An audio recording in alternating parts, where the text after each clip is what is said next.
To everybody who's been liking the videos so far, we thank y'all. You guys liking the videos has kind of helped us start to grow the channel even more, so we appreciate it. To those who have not, please, we ask you, hit the like button before you even watch this video. It helps us grow the channel, helps people learn about us, and allows us to make more great content like this. So that's all we got. Thank you for helping us grow this channel. Hit the like button right now, and on with the show. Once again, we back. It's the real hip hop. Yeah, we back, man. Where we been, man? We've been missing. We've been busy, man. I know. You know, we got lives, man. Yeah, brother's been living lives a little bit. Just a little bit. Yeah. Just a little bit. A little bit of life going on out there, man. You know? Yeah, how your challenge going? Man, some aspects good, some aspects bad. Same here, man. You know, same here. My push-up routine has not returned. It's MIA. My push-up routine has not been seen since the second week of the challenge, man. I'm looking for it. Hey, routine push-ups. Anybody see my push-ups? Hey, you see some sit-ups around here? I'm looking. I can't find them. They gone. Ain't been seen since. Yeah, man. I feel you. What about you? I ain't seen the gym in a couple. It's been a hot minute. It's been a little bit. You know what I mean? It's been a little bit. Yeah. Everything else is moving. Yeah. But that part. Yeah. I ain't been able to fit it in to the. It hasn't been. It's not looking good. I feel you. I feel you 2,000%. Yeah, I'm there with you. It's like once it just fell off a cliff. It didn't fall down like one step. That motherfucker just, the fitness part just jumped off a cliff, never to be seen again. Fell straight into the abyss, just clouds below. Like, what happened to the push-up routine? After the fitness? Yeah, man, it's gone. You just hear it falling endlessly into the abyss. It's gone, man. Yeah. But just like you said, other aspects is going all right, man. The thing that's saving me, my diet.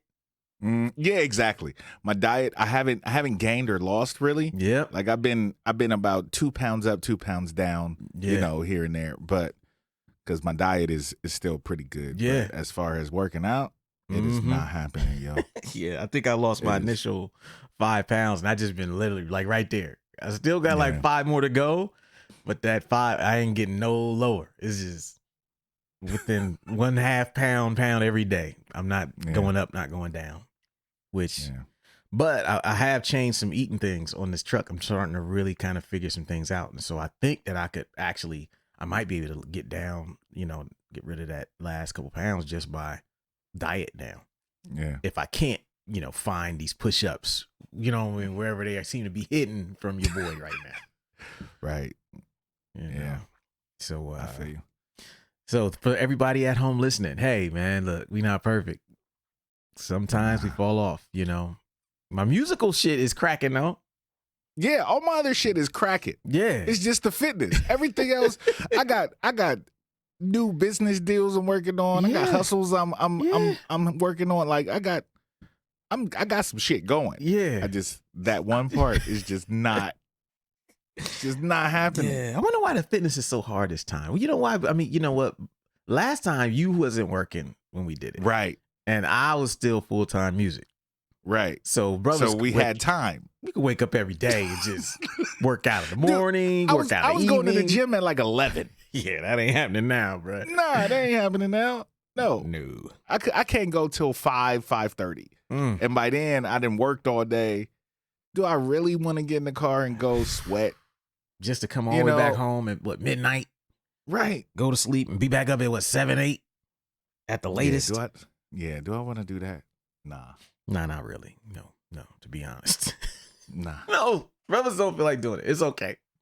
Yeah. But yo, if you keep into it at home, you know what I mean? We down on that one, but we still kicking ass in the other 2 that we had. You know, we moving right along with those. So you know, stay encouraged. You know, we're not perfect, neither are you. Don't beat yourself up too much if you ain't doing it. Just laugh like we laughing right now about being unable to find the push-ups or the gym, you know.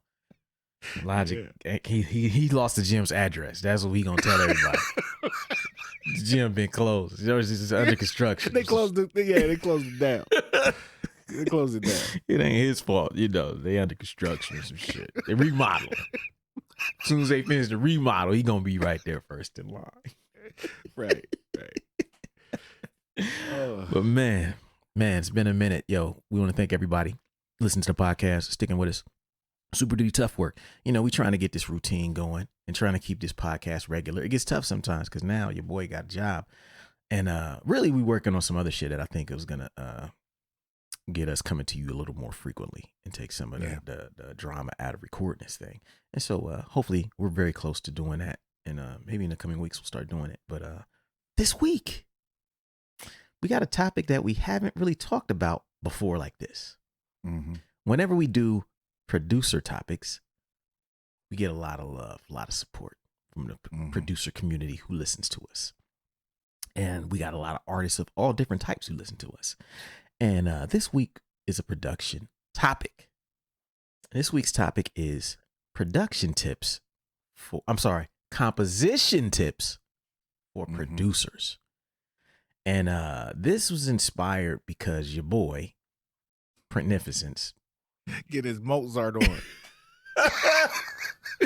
I've been sending some joints around the last week or so.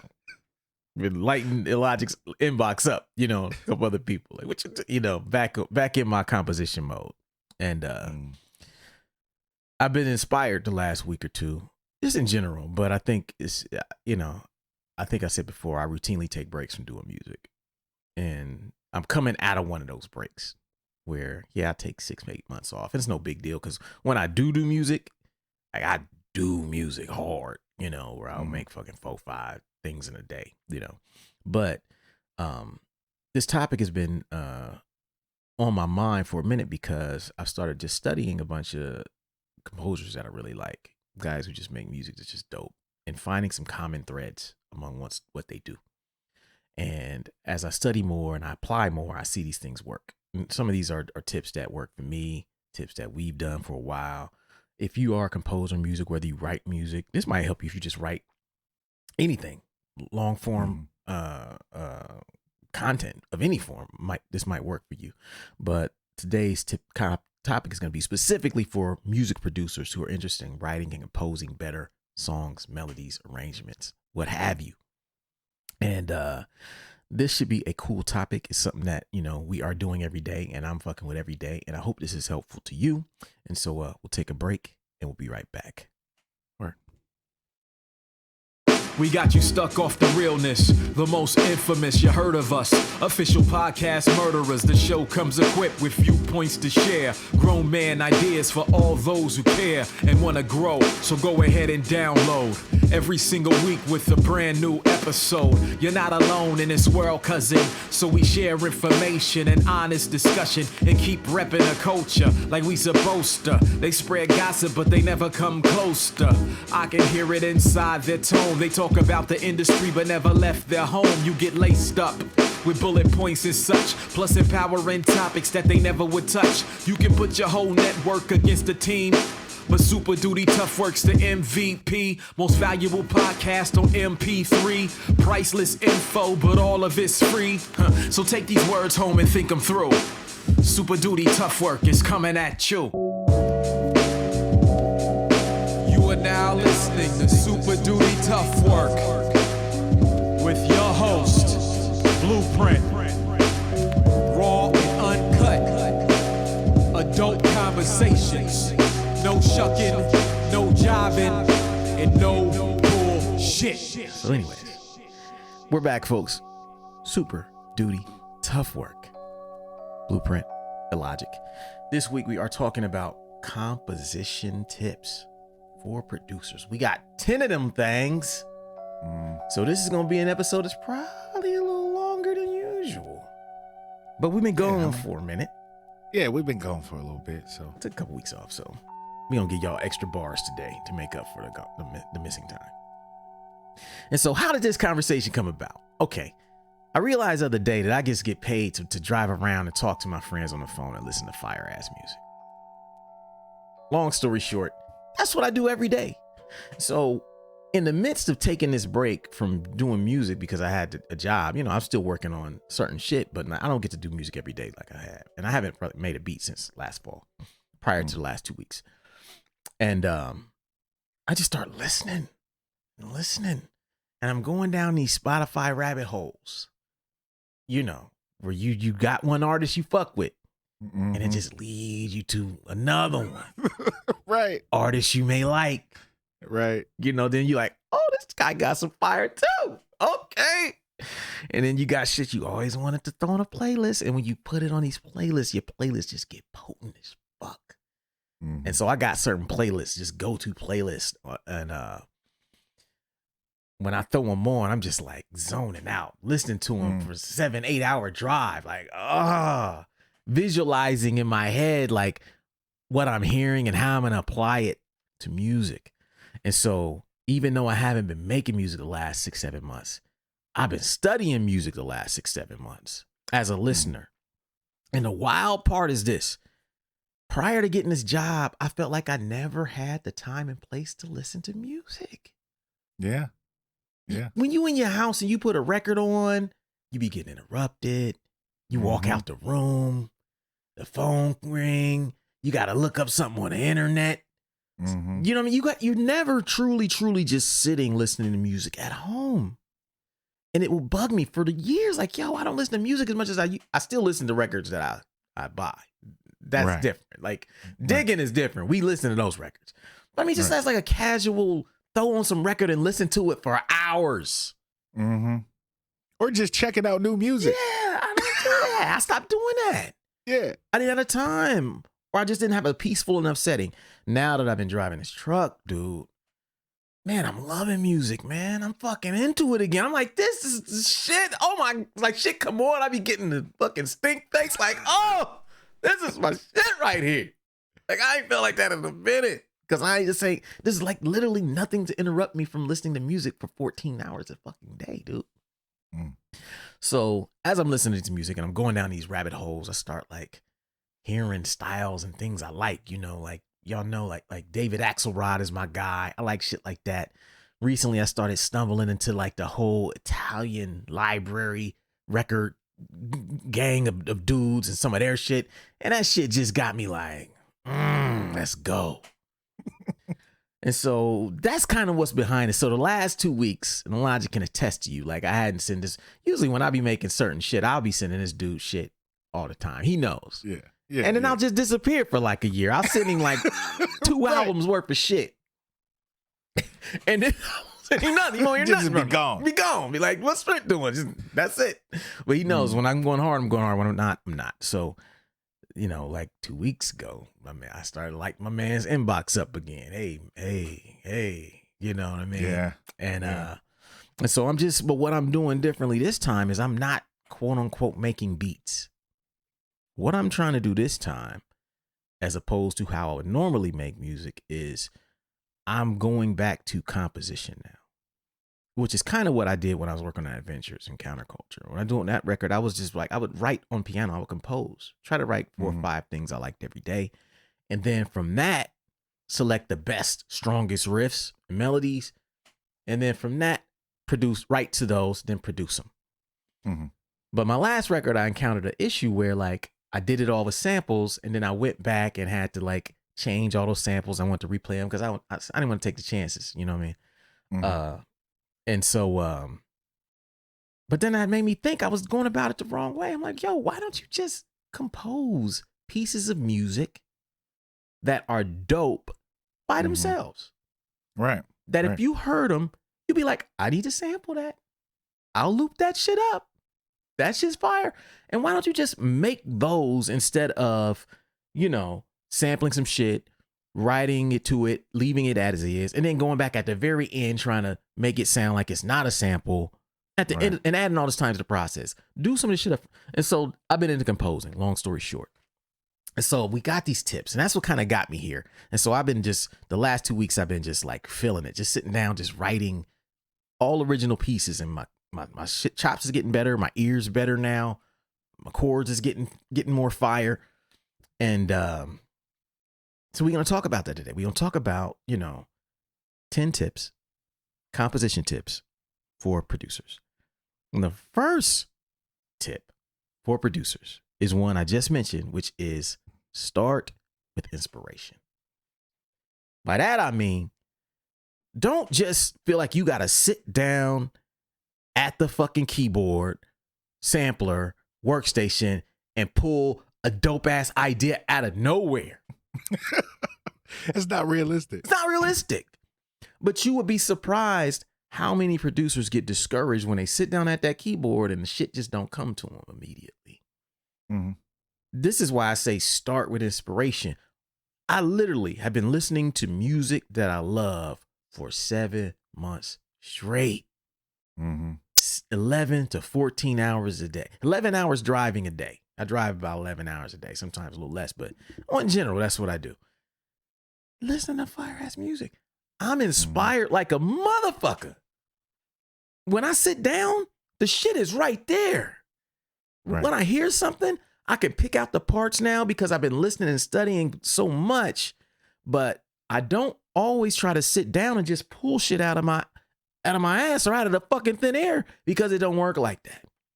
No, it don't. And you shouldn't pressure yourself into thinking it does, Yeah. Yeah, like whenever I sit down to make beats, because usually I have it on my schedule, to where 7 to 10 I make beats. The first hour of that is usually listening to music. Yep. Like the first hour of that is getting me in the place where I'm ready to create. Yeah. Because it's a scheduled thing for me. Mm-hmm. So in order to get me in the mood, if I'm having a bad day, I listen to music for an hour, and then that tells me if I'm editing video or if I'm making beats. You know what I mean? Straight up.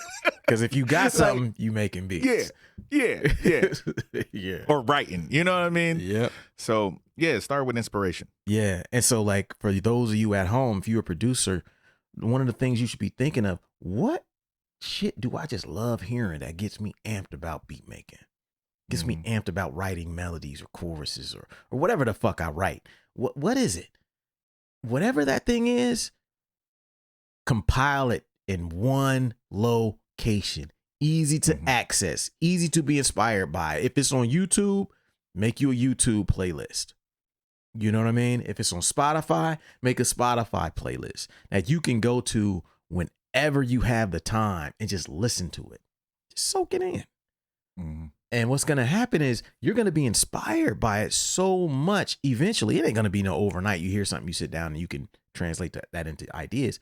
But you'll be so inspired by it that you'll have way more direction when you sit down. Mm-hmm. Because you have an idea of what you want to do. Yeah. Because direction is one of the hardest things to come up with when you're sitting down and making a beat. Yeah. Do I want to make a fucking open mic banger? Do I want to do some choppy primo shit? Do I want to, you don't know. Right. Just some fly jazzy shit. You don't fucking know. And that can waste a lot of time trying to figure out which fucking direction you go. Listen to what inspires you. Catalog what inspires you. Make a playlist that you can access at any fucking time. Yeah. Tip number 1. Tip number 2. Garbage in, garbage out. I think this has been on other lists of ours. Many lists. And this is one of those things where we all learn over the years as producers that the quality of what you produce is largely a function of your input. Meaning the quality of records you sample, records you have access to, so as you learn how to dig, them samples get a little crazier. When you first started, they was kind of mid. Yeah. But then you start digging better. You ain't got to dig as hard because you know how to find them gems. But before you knew, you was hooking up mediocre shit. Yeah. Garbage in, garbage out. Yeah. When you have no idea, you have no idea. Like in the process of me digging, like I still hit the dollar bins religiously, but I don't mind spending $3, $5, you know what I mean? Yes. $7 to make sure that I'm getting some quality shit, because a lot of the dollar shit, there's the popular stuff, and then there's guesses. Yes. You know what I'm saying? Yep. There's chances that you take. Mm-hmm. You know, if I know an artist, I know a drummer, I know a keyboardist, I know somebody that I'm looking for. Mm-hmm. They're on this record. It's a $7 record instead of a $1 record, so I know it's most likely fire because I know they're fire. Mm-hmm. And don't let there be a listening station. Oh, come on. I'll spend way more on that record if I can listen to it first. Oh, hell yeah. You know? Yeah. Yeah, I've dropped 10, 15 before after listening, like, oh, I got to get this. I think I bought my first $20 record like last time I was in Philly. Me and Zilla was with me. I was like, Zilla, I ain't never spent this much on a record. I said, but I'm about to do it, man. I'm about to do it. I got to get it. I had to. I was like, I had like $100 records. I was like, I got to been this $20 record. I can't just let this motherfucker go. Nah, it's got some shit on it. On principle, you know. So, but this also applies to those of you who play primarily and don't sample. You know, the quality of the tools you use when you produce mean a lot. Yeah. You know, when you first start getting your shit right, you know, your plug-in game ain't that fierce. It ain't that mean. And then as you get into it, you start seeing and reading articles, be like, oh, this guy's using that. You start hearing everybody saying the same equipment. Oh yeah, I used the blah blah blah VST. Yeah, I used the blah blah blah to make it sound. You're like, oh, why ain't I using that? And then you start fucking with you, like, oh man, what the fuck was I? This is great. I'm never going back. Yeah. But these guys who invest more, they invest more because they know that the quality of their sounds has as big of an impact on everything they do as anything else. It may even be more important. Yeah. You know, so you out there might thinking that, oh yeah, I can get this free VST. It'll do what the fucking $800 joint do. No, it doesn't. It doesn't. It doesn't. It doesn't. I got a few select that I've actually spent money on. Yes. I got a lot of free joints. Honestly, I spend more money on my mixing VSTs than I do my instrument VSTs. Yeah. Yeah, I'm the opposite. I don't. Yeah, I'm like, I mean, I have some decent mixing stuff, but like my instrument shit. Yeah, I've heard. Like I was asking one of the ones you said. I'm like, is that breaths in there? Like, what the? What am I hearing? How did you make it sound so real? What the fuck's going on here? Yeah. But like, I try to do that because I know that the more authentic it sounds for the style that I do, you know what I mean? Like, I need it to sound authentic, like something that we would hear on a record. And so I have to make sure that I'm not using shit that don't sound convincing. Right. You know? Yeah. And this goes for everybody out there. Sometimes being cheap is very expensive. Yeah. You know, you cut corners on all your sounds. You cut corners. You don't want to spend money on records. You don't want to spend money on VSTs. You don't want to spend money on a nice thing. You don't want to spend money on the hard. What the fuck do you spend money on, man? You the cheapest producer out there and your shit sound cheap. Invest in yourself because it's garbage in. It's going to be garbage out. Thanks. It's number 2. Number 3 tip we got. And this is something I do. I don't know about everybody else, but this is something I do. And I talked about it even in the Adventures in Counterculture book, for those of you who have read that. But my philosophy with production, for this style of production, is melody first, production second. That means when I'm writing, if I'm sitting down at the piano, all I'm doing is writing a riff on the piano. Whatever riff comes in my head, I'm just recording it into my sequencer strictly on piano. I'll play the chords on the piano. I'll play the bass line on the piano. I'll play what should be like the string or whatever supporting notes on them, maybe some pad type things on the piano. I get 3-4 things. And then I'll sit there and listen to it. Because the last thing I want to do is if that shit ain't fire, I ain't spending no hours producing that shit and selecting sounds and tightening it up and putting rims on it and it's fucked up. I'm not going through all that shit. And like as a producer, that shit will kill your spirit. You spend all this time producing an idea or melody that ain't banging.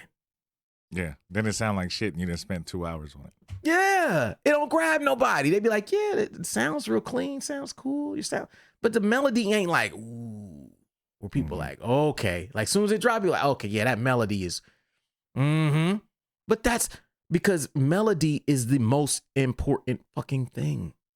Yeah, that's what draws us to samples. Yes, that's why we the melody of those riffs. That's why we say those riffs are why we sample. That melody is why we sample. Yeah. When we reminisce over you, he heard that riff and was like, "Oh, yeah, come on." Yeah, you had to look that up.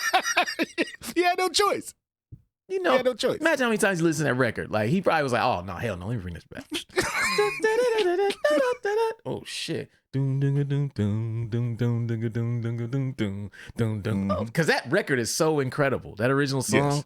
Yes, it is. Incredible. But yet, melody. Never trick yourself into thinking it ain't important. And it's ain't even about like a commercial versus underground debate. It ain't about nothing about that. The same rules apply. Yeah. You show me an underground song that's popular. It's got a dope melody to it. Mm-hmm. You know, you think All Caps ain't got a dope melody? Right. You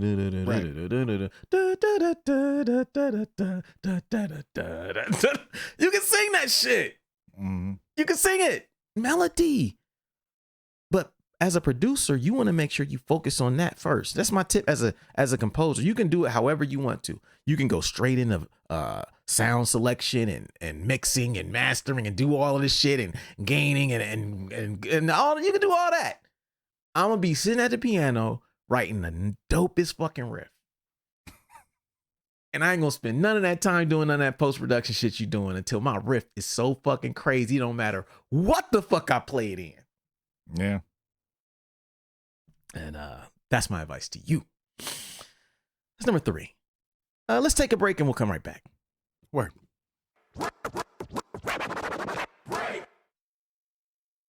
This is your weekly reminder that we have 2 books that you, as a listener or watcher of this podcast, need to absolutely own. The first is The 10 Traits of Successful Hip Hop Artists, and the second is The Social Media Cheat Code. Both of these books were released within the last year. The 10 Traits of Successful Hip Hop Artists is a book where I go through the stories and explain the traits that are behind the success of some of the biggest names in hip hop today.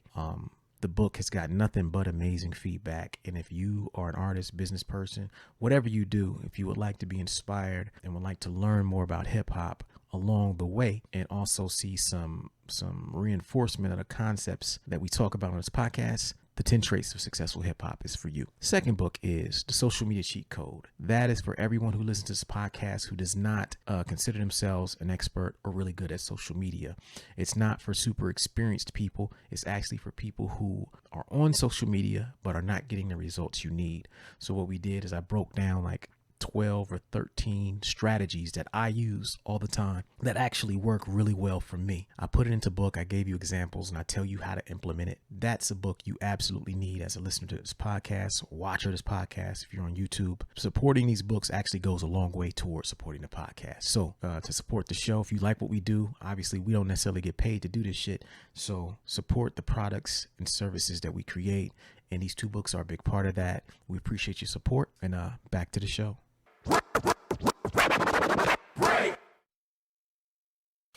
All right, folks, we back.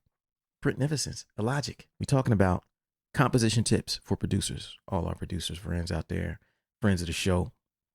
What up? What up? We're keeping this shit going. We got 6 more to go.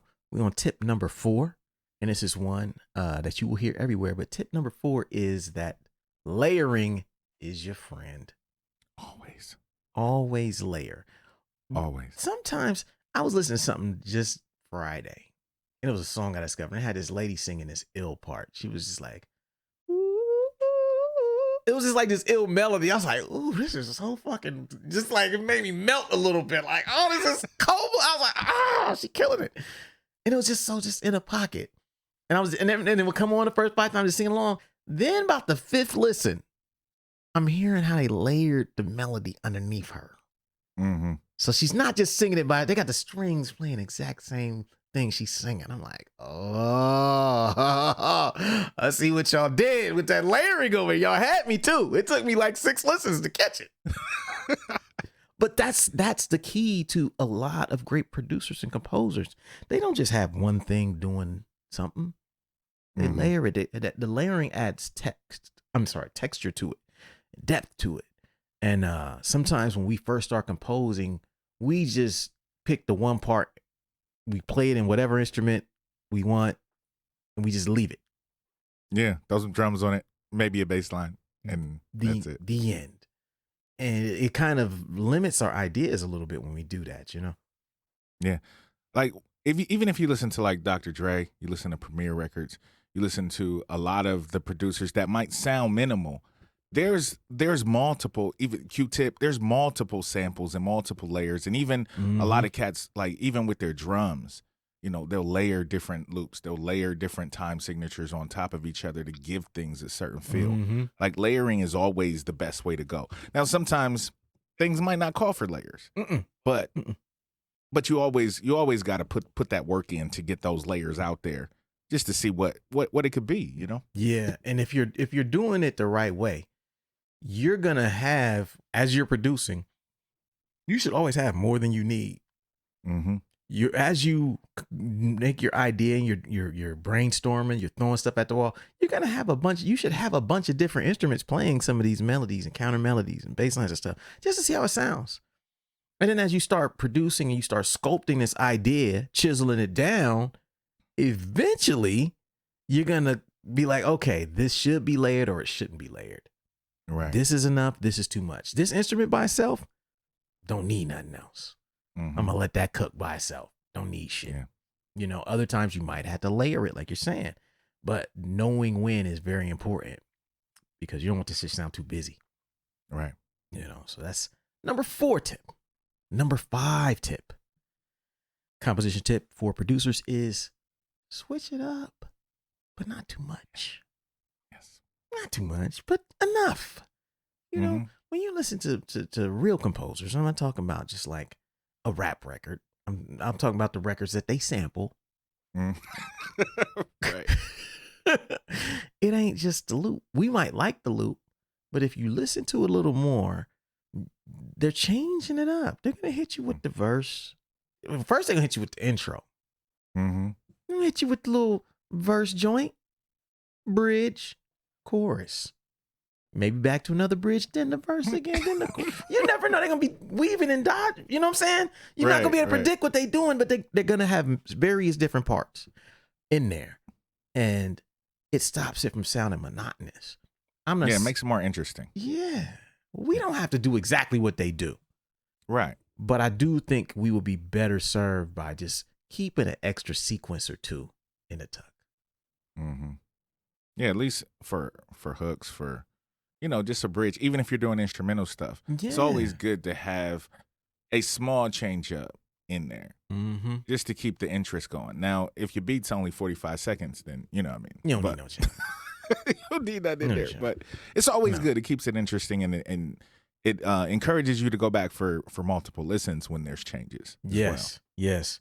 Yeah, the crazy thing, I find myself sometimes like when I make what I'm talking about, like maybe I got a beat that I made 2 years ago, right? 3 years ago.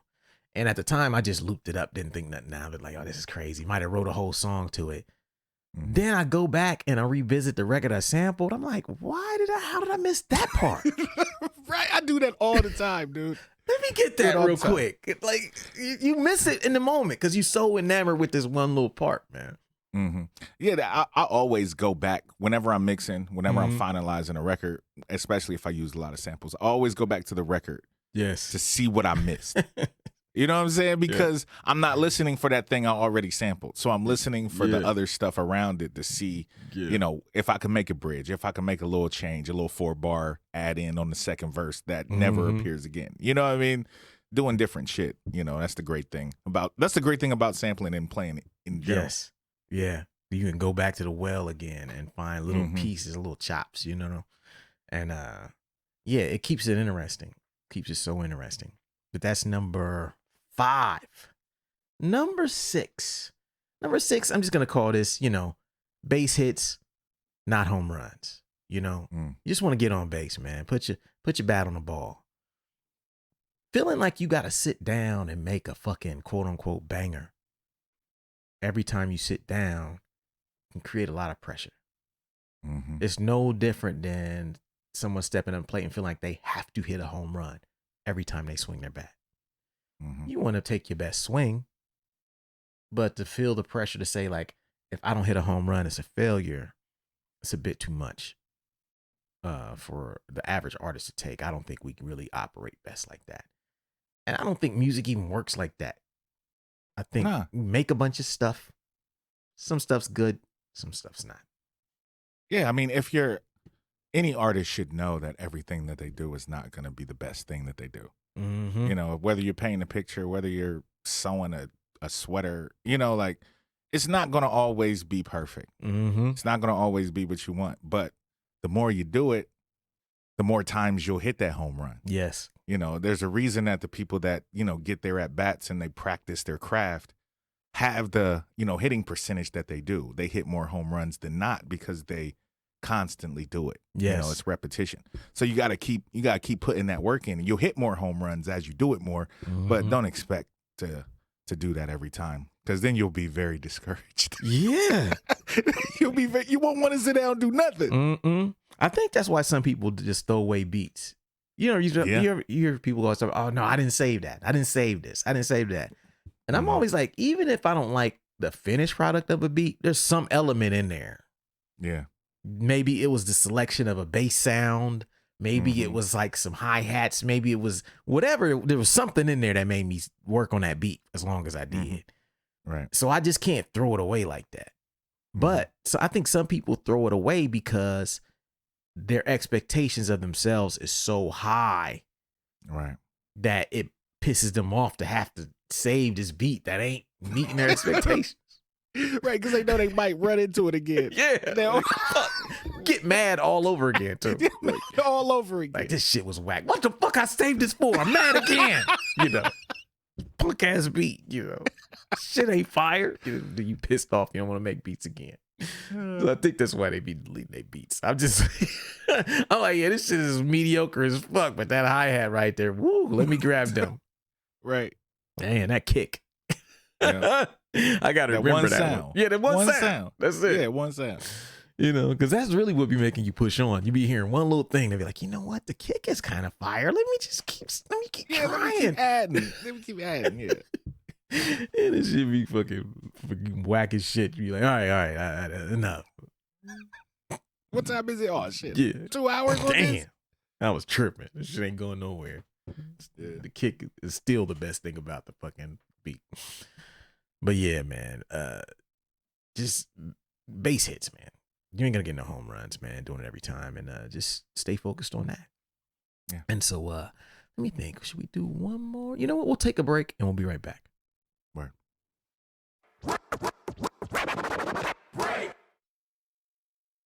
Quick announcement. Over the last several years, we've been asked many times by the listeners of the show if we would ever open it up to the public for advertising. We've always been interested in this, but we never had the systems in place to make it work properly. I'm proud to announce that we are officially accepting advertising from the public on Super Duty Tough Work. Meaning, if you're a small business owner or an artist and you'd like to create more awareness about your product, service, or release on the Super Duty Tough Work podcast, we're now in a position to do that. For more information, email us at superdutytoughwork@weightless.net. Again, that's superdutytoughwork@weightless.net. Email us there. Tell us a little bit about who you are, what you would like to promote, and we'll get back to you as soon as possible to let you know if we think it's a good fit and what the next steps are. Thank you for your time. Back to the show. Okay. All right, folks. We're back. Super Duty Tough Work. Blueprint. Illogic. My partner in crime. Word. Talking about beat making. You know, production. Composition. You know. We out here doing this shit, man. We doing it, man. Y'all know y'all fucking with the real deal when you fucking with these dudes over here. You know, beats, rhymes, DJ. Might even beatbox on them, motherfucker. What the fuck? Getting all that. You getting all that. All of it. All of it. You fucking with us, boy. You gonna get some hip hop shit. Podcasting. Books. Literature. Doing it. Fuck y'all want. Might hit you with a lecture, a little TED Talk joint.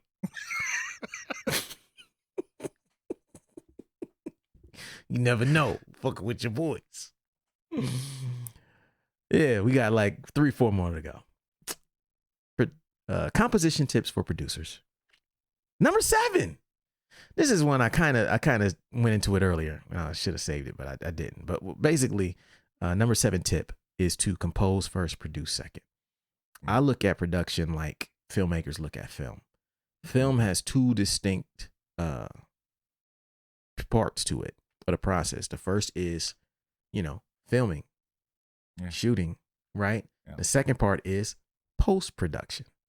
Right. Post-production is when you take all the ideas, when you take all of the stuff that you just amassed, and you start finding the best moments.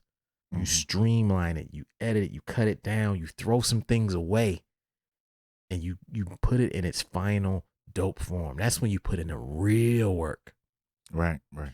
And a lot of things won't be clear to you till you get to post-production. I say this because technology has changed right before our eyes. Once upon a time, we had to keep the 2 processes separate. We had to create, then go somewhere, somebody would mix it. Somebody would master it. Somebody would produce it, right? Now the technology has blurred the lines a little. Yeah. And they're confusing the process for a lot of producers. People are now, you can get a dope mastering plugin, and now all of a sudden you just made a beat and you spend in there 2 hours just mastering the keyboard part of your beat. Right. Hours going by. Doesn't make sense. Doesn't make sense. It's a waste. Yeah. It's a waste. You don't even know if that beat's going to be on your album, but you just spent all this time like trying to maximize it and make it pop and cut through. Like, don't do that. Don't do that yet. But I say this because I would like to advise all of the producers out there to see if you can streamline your process and speed it up by keeping these 2 things separate. When I keep them separate, I find that my output is way higher. Right. Because you're not spending the time exactly on the extra stuff. Like, I'm not mixing a song if I ain't happy with my vocal performance. Right. On just the demo version. Right. Like, I'm not doing I hate nothing worse than like mixing a song and doing all this stuff and you be like, man, I need to change some shit about my verse. Right. This hook ain't that tight. I could do better on the hook. It's like, nah, you should have done that before you got to post-production. Because once you get there, it costs you way more time, energy, money. And so if you have an opportunity, make sure you separate, pre-production from post-production. Pre-production is making beats every day. That's what we do. Make beats, write melodies, whatever. Post-production is when it's time to turn that shit into an album. Right. Just to work on the transitions in between songs, Right. Get your sequences right. Yeah. Make sure you ain't got nothing that's repetitive. Right. Because sometimes I find myself in post-production is when I started noticing, oh man, I used that sound in 2 different places on this record. Let me replace that. Oh yeah. Like I said, that's when I go back to the records. Like, okay, let me start adding some extra movement in here. Because that's the one thing you don't want, especially for a vocal album. You want them to want to go back. Yes. You know what I'm saying? And if the production is boring, unless they are MC, unless all they listen to is lyrics, they're not going to go back to your record that often. Yeah, the production is what adds the depth. Right. You know what I mean? And it's very rare, but there are writers who have that style where you can listen to them and pick out lines that you didn't hear the first few times. But they are the exception in this industry, Right. But yeah, the production is another way you can add that, But yeah, that's number 7. Number 8 tip. And this is something I'm recently learning as I start getting more into chords and shit on my records is voicing matters. And by voicing, I mean this. Let's say you play 3 notes together. I'll explain this as simply as possible for people at home. you got 3 notes to make up a chord, right? Note number 1, note number 2, number 3. What's crazy is that the volume of each note completely changes how that chord hits you, how it makes you feel, how it makes the listener feel. You could have a dope chord, but if your voicing is wrong, you got the voice that should be the lowest, loudest. Right. You know what I mean? It ruins it. Nowadays, we have technology where you can go back and fix these problems, but you got to first know that it can be a problem. Like something about these chords ain't hitting.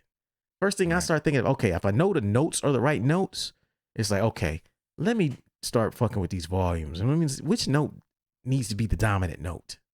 And then the rest of them are there to support it, you know? Then also there's timing, you know, voicing in terms of timing. Which note hits first? Yeah. So you got loudest dynamic, and you also got the first. Do I want the note that's the least important to play first? I want the dopest, most important note to be heard millisecond before the other. Right. That's a millisecond. Sets the tone. Sets the tone. And then I'm going to carry that throughout the other chords, so it's consistent. Right. But these are little things that, like, when you listen to the best composers, they're so good at this. Incredible at this. You never hear no shit where it's like, you don't know what's going on with the chord. It's like, they just like. They're just sitting the pockets, the pockets that composers pick, you know, and mixers pick for where they lie, the volumes, you know, the timing. This is one of the reasons why we love Dilla so much, is because of his timing. Yes. You know, not just what hit, when it hits. Yeah, when it hit. You know, like, the space it creates. You know, and people, sometimes you be tempted to fill up that space. Use that space to accentuate the shit you want to accentuate. Because the listener will catch up. You know, like that space, it's like silence in a movie. You know, like you go watch a movie, one of the most powerful tools for building tension is silence. It ain't a bunch of fucking talking. We don't be talking. I mean, you have your expose moments where, yes, and then I decided to go here, and that's why I'm on this mission, because, you know, he killed my master, and then, you know, I'm on my revenge tour. They explain it to you while they're in the middle of this mission, but in general, it's like, nah, man, just do the shit. Yeah, you know, and but voicing matters, and think about that when you're composing. Like, what is the most prominent part? What is the listener going to need to be able to latch on, sing along, hum along, right? And make sure that part is prominent in the voicing. Number 9. And speaking of Dilla, less quantization. I don't quantize. I don't quantize at all. I quantize when I'm writing, but when I start arranging, everything getting slid all over. I'm pushing shit all over the fucking place. Get over there. You too close to him. What you think of that? Move back some. Yeah, I don't like none of y'all too close to each other. Like, that's how I do it. But yeah, and it's crazy because we tend to think of quantization only in terms of drums. Nah, it's everything. It's everything. Like, your bass line can't be on the fucking one, man. Nah, it's no fun. That's no fun. Yeah, push it back a little bit. Yeah. You know, certain things you might want on the one, but not everything. Like, push things around, slide them around until that shit sound fucking natural and funky. Like, oh, this shit sounds like it's just the pocket there. A lot of guys, it's so much easier to do that now than it was back in the day. Oh yeah, I'm sure. Now that you got like the grid layout, you could just move shit all over the fucking place. Right. You know, just a couple blocks. Yeah, moving a couple blocks over. A little bit. Couple nudges. But you know, it makes it sound more human. We have more technology now, but the risk is that it doesn't sound as human. So you want to pick and choose your spots, and don't feel like you got to quantize everything. Like I was saying, like I'm not one of those guys. Like I'm not one of those guys who heavily. I'm not like the super sloppy behind the beat drum guy. Like my drums are tight mostly because I'm rapping. I only want my shit, so I can't rap to super unquantized sloppy drums. Like, it's because I'm doing something rhythmic to the drums. So there's limitations that I have in my mind as an MC, but as a composer, I'm sliding shit around to that shit sound like just dope. Like, oh, the fuck it, there it is. You know what I mean? I'm moving it. It's just, but you got to find that. And you can move your instruments around and your drums can be tight. You can have your drums loose and your instruments tight. Just however you want to do it. But just play with it. Play with it, man. And just find your shit. You know, that's number 9. Last tip. Last composition tip for producers is it's not a race. You ain't got to rush to get nothing done for nobody. You know, I'm sitting here seriously like, yo, I ain't made no fucking music in 7 months. I don't feel like I'm rushing shit. I'm just sitting there like, yo, I'm just falling in love with music again. Listening to music again. I'm not thinking, damn, the homie just dropped a record and I still ain't dropped. Right. I'm still mixing. I'm still listening to the samples. Yeah, I'm still listening to samples. I'm just sitting there writing melodies and shit. You know, damn, the homie on tour and I'm still at home. I don't give a fuck. When it's ready, it's ready. Yeah. When it's not, it's not. And everybody is on a different time, but don't let the speed of others, don't let the pace of others make you feel like you got to move faster. You know, you look on YouTube and all you hear is such and such as producer makes 3 beats in 10 minutes.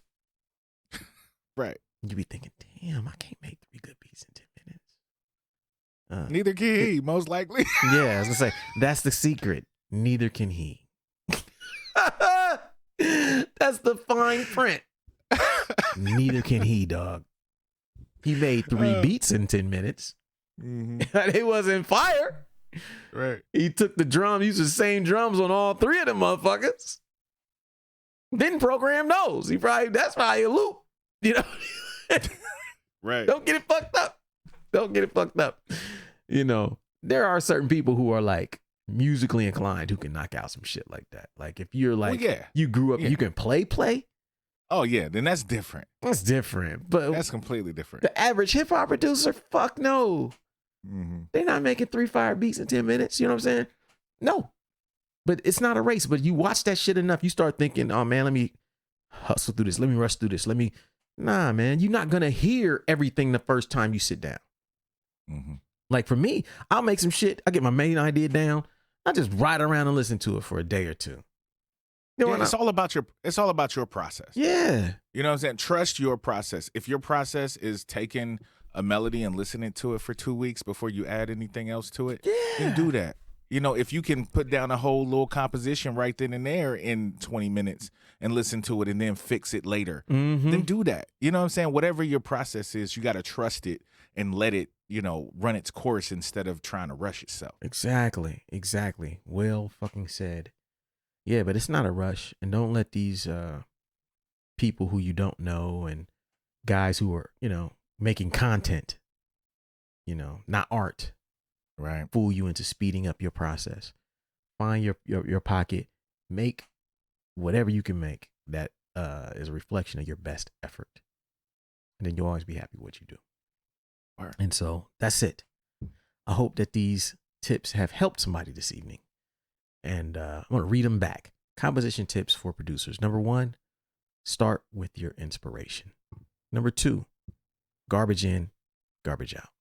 Number 3, melody first, not the instruments, not production. Number 4, layering is your friend. Number 5, switch it up, but not too much. Number 6, base hits, not home runs. Number 7, compose first, produce second. In other words, pre-production, post-production. Number 8, voicing matters. Number 9, less quantization. Number 10, it's not a race. That's it for this week, folks. Yeah. Hope y'all dig it. I want to thank everybody who's been buying the books, man. People be buying the books. It's crazy. Because they're helpful. Yeah. They reference guides for me. Yeah. You know, it's dope, man. I appreciate y'all, man, because, you know, one's been out for like a year. I'm going to do like a book sale this week. So those of you who are listening, you know, I'm going to have a big book sale this week on waitlist.net for anyone who hasn't got the books yet. And if there's any titles that you ain't got, because just as a sign of appreciation, you know, I think it's like the 1 year anniversary of the cheat code book. So that came out about a year ago around this time last summer. So, you know, I want to thank y'all and see y'all next week. Word. Peace. Thank you for listening to Super Duty Tough Work. Subscribe to the podcast on iTunes. Follow the podcast on SoundCloud. Peace.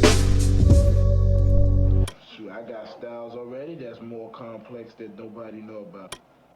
I mean, super duty tough work.